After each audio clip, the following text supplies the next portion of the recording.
جو یہ بتلائیں گے کہ اس آدھنک یگ میں جبکہ ہر سماج کی مہیلائیں ترقی کے منازل طے کر رہی ہیں، لیکن وہیں کچھ دھرم کی مہیلائیں مذہب کی پابندیوں کی وجہ سے ترقی سے کوسوں دور ہیں۔ سر میں آپ کا بھی ابھیندن کرتا ہوں۔ Thank you sir. اسی طرح ہمارے تیسرے پینلسٹ ہیں آنریبل ایوب محسن، جو ایک اتہاس کارک ہونے کے ناطے ہمیں اور آپ کو تاریخ کی روشنی میں اس سے اوگت کرائیں گے کہ کیا جو ادھیکار مہیلاؤں کو ملے ہیں وہ ادھیکار اس آدھنک یگ کی دین ہے یا پہلے ہی کسی سنگھٹن نے ان کو تمام ادھیکار دے دیے ہیں۔ تو آئیے سب سے پہلے میں چلتا ہوں اپنے پہلے پینلسٹ قاسمی جی کے پاس اور ان سے ان کا پوائنٹ آف ویو لوں گا کہ قاسمی جی، آج جو چاروں طرف سے اسلام پر ایک آبجیکشن ہو رہا ہے کہ اسلام اپنی مہیلاؤں کو گھروں میں قید کر دیا ہے اور ان کے ساتھ انیائے کرتا ہے، اسی طرح طرح طرح کی باتیں اسلام کے خلاف سننے کو آ رہی ہیں، تو سر آپ ان تمام باتوں سے کس حد تک سہمت ہیں؟ سر سب سے پہلے میں آپ کا بہت بہت شکر گزار ہوں کہ آپ نے مجھے ایک بہت ہی سینسیٹیو ٹاپک ویمن رائٹس ان اسلام پر ڈیبیٹ کے لیے ایز اے اسلامک اسکالر ایک دانشور طبقے کے سامنے انوائٹ کیا۔ سر جیسا کہ آپ نے کہا کہ اسلام عورتوں کو ان کے ادھیکار نہیں دیتا، اسلام ان کے ساتھ انیائے کرتا ہے، میں آپ کی اس بات سے ڈس ایگری کرتا ہوں۔ یہ صرف اور صرف اسلام کے تعلق سے ایک مسکنسیپشن پیدا کیا گیا ہے کہ اسلام عورتوں کے ساتھ انیائے کرتا ہے۔ سر آپ عورتوں کے بارے میں اسلام سے پہلے کے حالات دیکھیے کہ اسلام سے پہلے ان کی کیا حیثیت تھی۔ وہ صرف اور صرف مردوں کی خواہشات پوری کرنے کے لیے کھلونا تھی، دن رات مردوں کی خدمت کیا کرتی تھی، مگر وہ ظالم مرد ان کے ساتھ جانوروں جیسا سلوک کیا کرتے تھے، ذرا سی بات پر ناک کان ہاتھ کاٹ دیا کرتے تھے۔ عورت کو اپنے ماں باپ، بھائی بہن اور شوہر کی وراثت میں کوئی حصہ نہیں ملتا تھا، وہ کسی چیز کی مالک نہیں تھی۔ ہندوستان میں عورت کے شوہر کے مر جانے کے بعد اس کو اس کی مرد کی چتا پر رکھ کر جلا دیا جاتا تھا، اور عرب کے بعض قبیلوں میں تو یہ دستور تھا کہ عورت کے مر جانے کے بعد اس کو گھر سے باہر نکال کر 1 سال تک ایک جھوپڑے میں قید کر رکھا جاتا تھا، جس سے کہ کچھ عورتیں اسی حالت میں گھٹ کر مر جایا کرتی تھی، کوئی ان کے حق کی آواز اٹھانے والا نہیں تھا۔ لیکن جب اسلام آیا تو اسلام نے مردوں کے ظلم سے دبی اور کچلی ہوئی عورتوں کو وہ مقام دیا کہ اسلام نے عورتوں کے مردوں کے برابر حقوق بیان کیے، ان کی حفاظت کے لیے احکام نازل کیے، ان کو ان کی وراثت میں حصہ دیا، ان کو ان کی جائیداد اور تجارت کا مالک بنایا۔ وہ عورتیں جو ایک وقت میں مردوں کی جوتیوں سے بھی زیادہ ذلیل تھی، اسلام نے ان کو مردوں کے دلوں کا سکون اور ان کے گھر کے ملکہ بنا دیا، اور اسلام نے صاف اعلان کر دیا کہ اب کوئی مرد عورت کے ساتھ ظلم نہیں کر سکتا، کوئی مرد اس سے اس کی جائیداد کا حق نہیں چھین سکتا۔ اسلام نے عورتوں پر ہونے والے ظلم کے ہر دروازے کو بند کر دیا، کبھی ماں کے روپ میں، تو کبھی بیٹی کے روپ میں، تو کبھی بیوی کے روپ میں، تو کبھی بہن کے روپ میں۔ اسلام نے عورت کو وہ مقام دیا کہ جب بھی اس کے ساتھ انیائے ہوگا تو اسلام اس کے حق کی آواز اٹھائے گا۔ سر میں آپ کو یہ بات پروف کے ساتھ کہہ سکتا ہوں کہ جو حقوق اور جو رائٹس اسلام نے عورتوں کو دیے ہیں، آج تک نہ تو کوئی قوم اور نہ ہی کوئی مذہب اسلام عورتوں کو وہ حقوق اور وہ رائٹس دے سکا ہے۔ قاسمی جی، آپ کی باتوں سے ہمارے درشکوں کے من میں بہت سے پرشن اٹھ رہے ہوں گے۔ قبل اس کے ان پرشنوں کا آپ سے اتر لوں، میں اپنے دوسرے پینلسٹ عبدالقدوس جی کے پاس جانا چاہوں گا۔ عبدالقدوس جی، آپ کو چونکہ اس ڈیبیٹ میں ایز اے لیبر انوائٹ کیا گیا ہے، تو سر میں آپ سے مہیلاؤں کے ادھیکار کے سندرب میں آپ کی رائے جاننا چاہوں گا۔ فرسٹ آف آل میں اپنے اینکر جناب سالم صاحب کا بہت بہت شکر گزار ہوں کہ آپ نے ایک ہاٹ ٹاپک ویمن رائٹس ان اسلام یعنی اسلام میں عورتوں کے حقوق پر ڈیبیٹ کے لیے مجھے ایز اے لبرل ایک دانشور طبقے کے سامنے انوائٹ کیا۔ آڈینس، دنیا میں اگر ترقی کرنی ہے تو اس میں سب لوگوں کی حصہ داری ضروری ہے، بشرطے کہ وہ فطرت کے خلاف نہ ہو۔ آج اگر مہیلاؤں کو سماج سے دور رکھ کر کوئی یہ سوچے کہ وہ ترقی کر سکتا ہے تو یہ غلط سوچ ہے۔ لوگ مہیلاؤں کو گھروں میں بند رکھتے تھے، لیکن لبرلزم نے مہیلاؤں کو وہ تمام حقوق دیے ہیں جس کی وہ اہل ہیں۔ لوگ مذہب کی پابندیوں میں انہیں قید رکھتے تھے، لیکن لبرلزم نے ان کو پڑھنے کا موقع دیا ہے۔ سر آج آپ دنیا میں دیکھیں کہ بڑے بڑے ڈاکٹرز، بڑے بڑے سائنٹسٹ، بڑے بڑے سائنسدان عورتوں کی شکل میں موجود ہیں۔ آج آپ چاہے کھیل کا میدان ہو یہ بزنس کی لائن ہو یا کوئی دوسرا ترقی کا راستہ ہو، جہاں کہیں بھی آپ کو مہیلائیں نظر آئیں گی، سر وہ صرف اور صرف لبرلزم کی دی ہوئی آزادی اور اس کے نظریے کی وجہ سے ممکن ہوا ہے۔ اگر لبرلزم نے ان کو یہ آزادی اور یہ نظریہ نہ دیا ہوتا تو آج سے کئی ہزار سال پہلے کا جو معاملہ چلا آ رہا تھا وہی چل رہا ہوتا ہے۔ سر ایک ایسا دور بھی تھا کہ جب مہیلاؤں پر ظلم ہوتا تھا، ہر قوم میں، ہر خطے میں، وہ مصر ہو، روم ہو، عراق ہو، یونان ہو، عرب ہو، چین ہو، ہند ہو، ساری جگہ ان پر ظلم ہوتا تھا، یہاں تک کہ مہیلاؤں کو بازاروں میں اور میلوں میں ان کی خرید و فروخت ہوتی تھی۔ سر لیکن ایک تعجب کی بات یہ ہے کہ جب اسلام آیا تو ایک عجیب دعویٰ کیا۔ اسلام کہتا ہے کہ جب اسلام آ گیا تو اس نے مہیلاؤں کو وہ تمام رائٹس دیے جس کی وہ اہل ہیں۔ اسلام کہتا ہے کہ اس نے مہیلاؤں کو عزت دی ہے، اسلام کہتا ہے کہ اس نے مہیلاؤں کو شہرت دی ہے، اسلام کہتا ہے کہ مہیلاؤں کو دفن ہونے سے بچایا ہے، اسلام کہتا ہے کہ شوہر پر عورت کی کفالت کو لازم کر دیا ہے، اور اسلام سب سے بڑی بات کیا کہتا ہے؟ کہتا ہے کہ ہم نے مہیلاؤں کو گھر کی رانی بنا دیا ہے۔ سر یہ سارے کے سارے دعوے کھوکھلے ہیں، اگر آپ غور کریں سماج میں اس کی کوئی حقیقت نہیں ہے، یہ صرف اور صرف اسلام کی جانب سے محض ایک دھوکہ ہے۔ عبدالقدوس جی، آپ نے مہیلاؤں کی حصہ داری کی بات کی ہے، میں آپ سے چرچا کروں گا۔ اب میں اپنے تیسرے پینلسٹ آنریبل ایوب محسن کے پاس جاؤں گا۔ سر آپ نے دونوں پینلسٹ کی بات کو سنا، چونکہ سر آپ کو اس ٹی وی ڈیبیٹ شو میں ایز اے ہسٹورین انوائٹ کیا گیا ہے۔ سر چونکہ آپ نے اتہاس کو پڑھا، مختلف تہذیبوں کا مطالعہ کیا، تو سر میں آپ سے تاریخ کے تناظر میں بات جاننا چاہوں گا کہ کس سمودائے اور کس سنگٹھن نے مہیلاؤں کو ان کے رائٹس دیے؟ سر سب سے پہلے تو میں آپ کا انتہائی شکر گزار ہوں کہ آپ نے اس خوبصورت اور انتہائی اہم ٹاپک پر ہو رہی ڈبیٹ میں مجھے مدعو کیا۔ جہاں تک تعلق ہے اس بات کا کہ عورتوں کے حقوق تاریخی تناظر میں کیا حقیقت رکھتے ہیں، تو میں آپ کے اس ٹی وی ڈبیٹ کے مادھیم سے درشکوں کو اور پورے وشو کو بتانا چاہتا ہوں کہ عورت وہ ذات ہے کہ جس کے ساتھ ہر تہذیب، ہر مذہب اور ہر کلچر کے ماننے والوں نے مختلف رویہ اختیار کیا ہے۔ چنانچہ دنیا کا قدیم ترین مذہب یا قدیم ترین تہذیب یونانی تہذیب نے عورتوں کے ساتھ کیا رویہ اختیار کیا، اس کے لیے جب ہم تاریخ میں جاتے ہیں تو انسائکلوپیڈیا بریٹانیکا کے الفاظ ہمیں بتاتے ہیں کہ یونانیوں کے یہاں عورت سے متعلق ایک اسٹوری مشہور تھی، جس میں یہ کہا جاتا تھا کہ اس زمین پر سب سے پہلے پینڈورا نامی خاتون آئی، جس کے ساتھ ایک باکس تھا۔ گویا کہ اس باکس میں یونانیوں کے عقیدے کے مطابق برائیاں اور خرافات بھری ہوئی تھی۔ ایک روز اس نے وہ باکس کھولا اور پوری زمین پر برائیاں ہی برائیاں پھیل گئی۔ یونانیوں کا عقیدہ یہ ہے کہ اس ٹائم سے آج تک جتنی بھی برائیاں زمین پر موجود ہے یا پھیل رہی ہیں، ان سب کی وجہ ایک عورت ذات ہے۔ اسی وجہ سے یونانی تہذیب میں عورت کو کبھی احترام کی نگاہ سے نہیں دیکھا گیا۔ اسی سرزمین کے اور بھی بڑے بڑے مذاہب ہیں جن میں مذہب یہودیت اور عیسائیت بھی ہے۔ ان کا عقیدہ اور ان کا رویہ عورت ذات کے ساتھ کیا رہا ہے، اس سلسلے میں جب میں نے تاریخ کو پڑھا تو موجودہ بائبل کا ریکارڈ اور اس کے الفاظ ہمیں یہ بتاتے ہیں کہ ان کے یہاں یہ عقیدہ رکھا جاتا ہے کہ سب سے پہلے انسان یعنی آدم کو جنت سے نکلوانے والی اور آدم کو خدا کی نافرمانی پہ ابھارنے والی ایک خاتون تھی، جس کو تاریخ میں حوا کے نام سے جانا جاتا تھا۔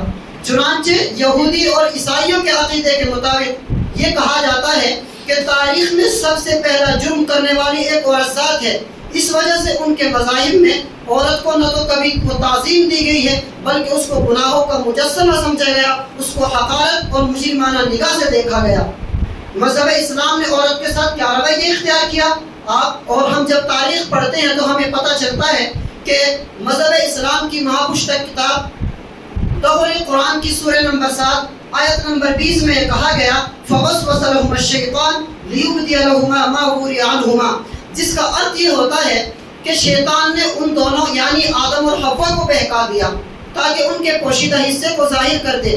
اسلام دراصل یہ کہنا چاہتا ہے کہ جو جرم تاریخ انسانی کا سب سے پہلا جرم کہلاتا ہے وہ نہ کسی مرد نے کیا ہے نہ کسی عورت نے کیا ہے، بلکہ شیطان نے ابھارا ہے اس جرم کے کرنے پر۔ اس لیے مذہب اسلام اس جرم کی نسبت کسی عورت یا کسی مرد کی طرف نہیں کرتا، بلکہ وہ مرد کو بھی تعظیم کی نگاہ سے دیکھتا ہے اور عورت کو بھی احترام کی نگاہ سے دیکھتا ہے اور دونوں کو ہمیشہ انصاف کے ترازو میں رکھتا ہے۔ ڈیئر آڈینس، آپ نے مختلف لوگوں کو سنا جس سے مختلف نظریات آپ کے سامنے آئے۔ ایک طرف تو ہمارے قاسمی جی ہے جو یہ کہتے ہیں کہ اسلام نے مہیلاؤں کو معاشرے میں سر اٹھا کر جینے کا مقام دیا، دوسری طرف مانیہ عبدالقدوس جی ہیں جو یہ کہہ رہے ہیں کہ ہم نے مہیلاؤں کو تمام ادھیکار پردان کیے جو کسی نے نہیں کیے، اور ساتھ ساتھ انہوں نے یہ بھی کہا ہم نے مہیلاؤں کو مذہب کی پابندیوں سے آزاد کر دیا۔ وہیں تیسری طرف ہمارے آنریبل ایوب محسن ہے جو تاریخ کے تناظر میں عورتوں کے مقام کو ہمارے سامنے بیان کر رہے ہیں۔ تو یقیناً یہ ٹاپک، یہ وشے ہمارے دشکوں کے لیے الجھ کر رہ جاتا ہے۔ تو اس وشے کو سلجھانے کے لیے سوال و جواب کا سلسلہ شروع کریں گے۔ تو سب سے پہلے میں اپنے پینلسٹ قاسمی جی کی طرف جاؤں گا اور ان سے ایک پرشن کروں گا۔ قاسمی جی، آپ نے یہ کہا تھا کہ پراچین سمے میں ایک لمبے سمے سے مرد عورتوں کو غلام بنا کر رکھتا تھا، مذہب اسلام آیا، مذہب اسلام نے مہیلاؤں کو غلامیت کی زنجیر سے نکال کر معاشرے میں ایک باعزت فرد کا مقام دیا۔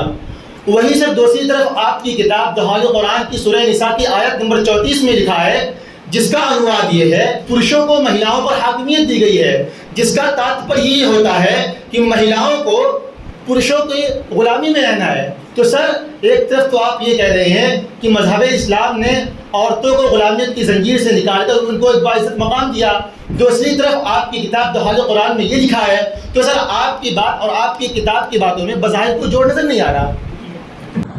سر، جیسا کہ آپ نے کہا کہ اسلام نے عورتوں پر مردوں کو حاکمیت دے کر ان پر ظلم کیا ہے، تو اس کے لیے میں آپ کو ایک بات بتانا چاہوں گا کہ سر، کسی کو کسی کا سربراہ یا لیڈر بنا دینا یا لوگوں کو اس کے انڈر میں دے دینا یہ ظلم نہیں ہے، بلکہ کسی بھی منظم ادارے کو چلانے کے لیے ایک سربراہ کی ضرورت ہوتی ہے، اس کے بغیر وہ ادارہ نہیں چل سکتا۔ اسی طرح خاندان بھی ایک منظم ادارہ ہے، تو اس کو چلانے کے لیے بھی ایک سربراہ کی ضرورت ہوتی ہے۔ اسلام نے اس لیے اس کا سربراہ مرد کو بنایا۔ قاسمی جی، سمسیا تو یہی ہے کہ آخر وہ سربراہ مرد ہی کیوں ہو؟ آخر مہیلاؤں میں بھی وہ تمام لیاقتیں، تمام صلاحیتیں موجود ہیں کہ مہیلائیں کے سربراہ بن جائیں۔ سر، اس کے لیے میں آپ کو بتانا چاہوں گا کہ اللہ تعالیٰ یعنی کریٹر نے دنیا میں جتنے بھی انسان پیدا کیے ہیں تو ہر ایک کی الگ الگ ذمہ داری رکھی ہے۔ جس طرح عورتوں کی ذمہ داری یہ ہے کہ وہ بچوں کی پرورش اور ان کی پیدائش کرے، اسی طرح مرد کی ذمہ داری یہ ہے کہ وہ ان کے نان و نفقہ اور معاش کا انتظام کرے۔ اب جب عورت کی ذمہ داری الگ ہے اور مرد کی ذمہ داری یہ ہے کہ وہ باہر کے معاملات دیکھے اور اس کے معاش کا انتظام کرے، تو اگر عورت پر یہ ذمہ داری بھی ڈال دی جائے گی تو کہیں نہ کہیں اس پر ڈبل ذمہ داری آ جائے گی، جس کی وجہ سے وہ اپنے گھر کا نظام نہیں چلا پائے گی۔ سر، میں اپنی بات کو ایک ایگزامپل سے سمجھانا چاہوں گا کہ کریٹر یعنی اللہ تعالیٰ نے آنکھ کو دیکھنے کے لیے پیدا کیا ہے۔ اب اگر کوئی یہ کہے کہ آنکھ کے لیے دیکھنا، صرف دیکھنا یہ ظلم ہے، آنکھ کے اندر سننے کی بھی صلاحیت ہونی چاہیے تھی، تو کوئی عقل مند آدمی اس بات کو تسلیم نہیں کرے گا، بلکہ وہ یہ کہے گا کہ آنکھ کا کام صرف دیکھنا ہے، تو جس کی جو ذمہ داری ہے وہی دی جاتی ہے۔ اسی طرح اگر عورت کی ذمہ داری اس کو گھر کا کام دیکھنا ہے، اس کو بچوں کی پرورش کرنا ہے، تو یہ اس کے ساتھ ظلم نہیں ہے۔ سر، ہر ایک کو الگ الگ ذمہ داری دی جاتی ہے۔ لیکن قاسمی جی، آپ نے کہا کہ مہیلائیں جو ہے مہیلائیں منظم خاندان کو چلانے کے لیے مرد کو اس کا سربراہ بنایا گیا ہے، لیکن سر ہم اپنے سوسائٹی میں، اپنے سماج میں دیکھتے ہیں کہ مہیلائیں، بہت سی مہیلائیں ایسی ہیں جو گھریلو کام کاج کو بھی دیکھتی ہیں، آفسوں میں جاتی ہیں۔ قاسمی، میں آپ کے پاس دوبارہ آؤں گا۔ اب میں اپنے دوسرے پینلسٹ عبدالقدوس جی کے پاس جاؤں گا۔ عبدالقدوس جی، آپ نے کہا تھا کہ لبرلزم نے مہیلاؤں کو تمام رائٹس دیے جو کسی نے نہیں دیے، اور ساتھ ساتھ آپ نے یہ بھی کہا تھا کہ ہم نے ان کو مذہب کی پابندیوں سے آزاد کر دیا، جس کا نتیجہ یہ ہوا کہ مہیلائیں ڈاکٹرز، انجینئر بن رہی ہیں۔ تو سر، جو آپ کا پہلا پوائنٹ ہے کہ ہم نے ان کو تمام رائٹس دیے، سر یہ پوائنٹ آپ کے قابل ستائش ہے، لیکن جو دوسرا پوائنٹ ہے کہ آپ نے کہا کہ ہم نے ان کو مذہب کی پابندی سے آزاد کر دیا۔ تو سر، آپ کی اس آزادی کی وجہ سے سماج میں طرح طرح کی برائیاں پیدا ہو رہی ہیں، جن میں سے ایک برائی جنسی بے راہ روی کا عام ہونا ہے۔ سر، میں آپ کو ایک رپورٹ دیتا ہوں، FBI کی رپورٹ ہے کہ امریکہ میں روزانہ 1756 بلاత్కాر کے کیس آتے ہیں۔ تو سر، اس سے یہی لگتا ہے کہ مہیلاؤں کو اس طرح آزادی دینا ان کے لیے لابھدائک ہونے کے بجائے ان کے لیے ہانیکارک ہو رہا ہے۔ سر، ابھی آپ نے کہا کہ لبرلزم کی کچھ ایسی چیزیں ہیں جن کی میں تعریف کرتا ہوں، اور پھر آپ ایک عجیب انداز میں آ جاتے ہیں اور کہتے ہیں کہ لبرلزم ہی کی وجہ سے جنسی بے راہ روی عام ہوئی ہے۔ سر، میری بات آپ سنیں اور میں آپ کو ایسی بات بتلاؤں گا جس سے آپ مطمئن ہو جائیں گے۔ میں آپ کو بتلانا چاہوں گا کہ لبرلزم کی وجہ سے